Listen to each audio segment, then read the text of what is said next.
میں senator semi S D 9 مئی کے واقعات کی پرزور مذمت کرتی ہوں، جیسے کہ جناح ہاؤس کو جلایا گیا، پھر ہم نے دیکھا پشاور میں ریڈیو پاکستان کو آگ لگائی، اور اس سے شہیدوں کے جو تنصیبات ہیں ان کو جلایا گیا۔ تو یہ میں تو سوچ بھی نہیں سکتی کہ ہم کوئی کبھی یہ دیکھیں بھی، اور یہ کیسے ہو سکتا ہے، ممکن ہے کہ یہ ہوا ہے۔ میں اس کی پرزور مذمت کرتی ہوں، اور میں آپ کو بتاتی چلوں کہ میرا خود تعلق ایک آرمی بیک گراؤنڈ سے ہے۔ میرے والد دوسرے جنگ عظیم میں برما کے محاذ پہ لڑے۔ 65 کی لڑائی میں میرے لوگ شہید ہوئے، وہاں پہ بریگیڈیئر حسن رشید شامی اس میں شامل ہیں، ان کو ہلال جرت ملا۔ پھر سیف اللہ لودھی شہید ہوئے، ان کو ستارہ جرت ملا۔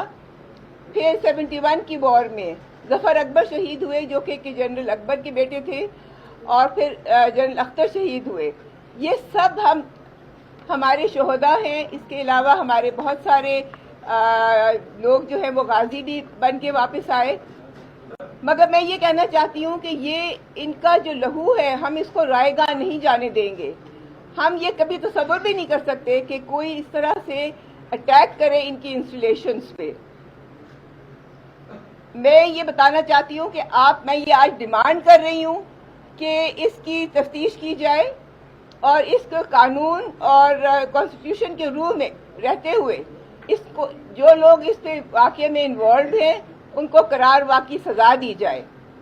وہ لوگ، وہ شہداء جو ہماری سرحدوں کے محافظ ہیں، جنہوں نے اپنا آج قربان کیا ہمارے کل کے لیے، یہ کیسے ہو سکتا ہے کہ ہم اس کی کنڈیم نہ کریں؟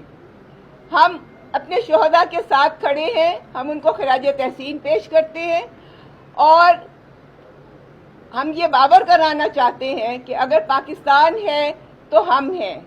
اگر ہماری فوج اس طرح سے سرحدوں کی محافظ نہ ہو، سرحدوں کی حفاظت نہ کرے، تو ہم آج یہاں اس کھلی فضا میں نہ سانس لے رہے ہوتے۔